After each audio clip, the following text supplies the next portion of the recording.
Hello, this is Lady Boulay, and I hope you're having a wonderful day. Thank you for your support. Thank you for subscribing to the channel. Thank you for your thumbs up, for your comments, and thank you for sharing the videos. Thank you for all you do to support the channel. And yes, we are commanded to love one another, whether we want to or not, and whether or not we agree with each other. And yes, I'm still working with my voice. It's getting better day by day, little by little. But so much is happening till I just can't stay out this box. So I'm talking about the rapper J. Wayne Jenkins, better known as Jeezy, and his about to be ex-wife, I guess, Jeannie Mai. Jeannie Mai, who very cleverly climbed up on the backs of black people and declared herself a prize. Now she's on the radar. Everybody knows who she is thanks to black people. Does anybody know what she was doing before The Real? I certainly hadn't heard of her before. If somebody had heard of her before The Real, please let me know. The Real was a talk show targeted to black women.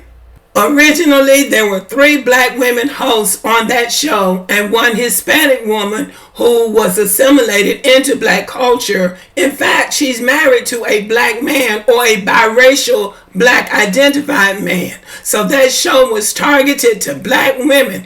But here she came riding on their coattails, taking over just like the show was all about her. So Jeannie Mai was the outlier of the group. Tamar Braxton was a singer, Lonnie Love was a comedian, Tamara Mowry was an actress, and Adrienne Bailon had been in a singing group. She had been in an R&B singing group back in the 90s or early 2000s, and they were popular for a while. So all of them had made a name for themselves in the entertainment industry except Jeannie Mai. She was leeching off everybody else's talent. All she knew how to do was run her mouth. And she did too much of that, in my opinion. So even though she was the least talented, she made the least amount of money, she still behaved as if she was the star of the show. She was very rude. She would cut people off and talk over people and think everything that she had to say was so cute and so important. And once in a while, somebody had to check her, either Tamar or Lonnie Love. This is a warning and a cautionary tale for black people when we let other groups of people come into our spaces and we don't gatekeep our culture and put them in their place when the situation calls for it. Now she was riding on the coattail basically of black women, but she was trying to take over. And later on, when she even admitted she was in an argument with Jeezy, her husband, she rose up to him and asked him who the F did he think he was. Now imagine Jeannie Mai saying that to a very successful rapper who has more clout, a bigger audience, and more money than she will ever have. And what little she got now, she got from him and those black women on The Real. But she did that because she did not value his blackness and he didn't either. So she already knew that he thought she was more important than he is. It's as if she was saying to him, even though you're richer, you're more famous, you have more clout, a bigger audience, I'm still better than you are because I'm not black. That's how I read it. And back to The Real. Those black women and the Hispanic woman, for the most part, they overlooked her rudeness. They overlooked her rudeness. And that is something that we really need to pay attention to. Somebody comes into your space, fudging off of your culture, and then they take over. And then when she finally got with this black man and got married to him, she tried to throw everything back at black women that black women and black men are tussling over now. Oh, she was going to be submissive. And then later on, admitted she had anger issues. This woman is aggressive, she's hostile, and she is mean. And again, those black women were too nice to that heifer. Because if that had been 3 white women on that show, or 3 white women and a half on that show, There is no way she would have come on that show and take over and created the presence around herself that she did with those black women. They tolerated her, but there's no other group of women that would have let her come in on their space and take over the way she did. Now, the reason I'm making a point out of this is because I can't get over or past the thought that she would rise up to this black man that she married and ask him, who the F do you think you are? My question is, who the F does she think she is? Let me quickly add that I do not feel bad for these black people who get themselves caught up in these situations, because enough information is out there now. We have enough examples of people not respecting black people regardless to their status or their bank account, that by now everybody should be informed. And everybody should know that you need to move cautiously around these other groups of people because they haven't changed. So I don't have a dog in this fight. And it's hard to know which one of these two people is more devious and self-centered. But now Jeezy has made a bold move and filed for divorce. And she's saying that she was blindsided. She didn't know he was going to file. Now she's out here floating the lie that she didn't know she had anger issues. I think she's afraid of what's going to come out in that divorce hearing. So she's trying to appeal to the public and to him through social media that she had anger issues that she didn't even know she had. So she didn't know what she was doing when she was doing all that nasty stuff and calling him names. And no doubt putting hands on him. She's trying to begin a sympathy campaign. Oh, I didn't know I was angry. I didn't know I had anger issues. You're 40-something years old. You know doggone well you know if you're causing problems everywhere you go. And also she knows that spousal abuse is grounds for divorce. So if this man filed for divorce against her, claiming these things that she's doing, she's trying to jump ahead of the headlines and say, well, I didn't know I had anger issues. And they're saying that he was at least smart enough to have a prenuptial agreement. People are saying that she's going to contest the prenuptial agreement. They're saying that she could claim that she signed it under duress the day before or the day of the wedding. Well, they're flashing these wedding pictures all over the internet. She doesn't look like anybody that's under duress to me.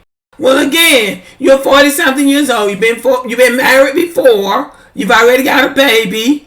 And you want to get married. So the prenuptial agreement is for the person who has the most money to protect his assets that he earned before you came on the scene. So if he has a prenuptial agreement and he asked you to sign it the day before the wedding, well, guess what? The day before the wedding is enough time for you not to marry the person if you don't like the prenuptial agreement, even if it was the day of.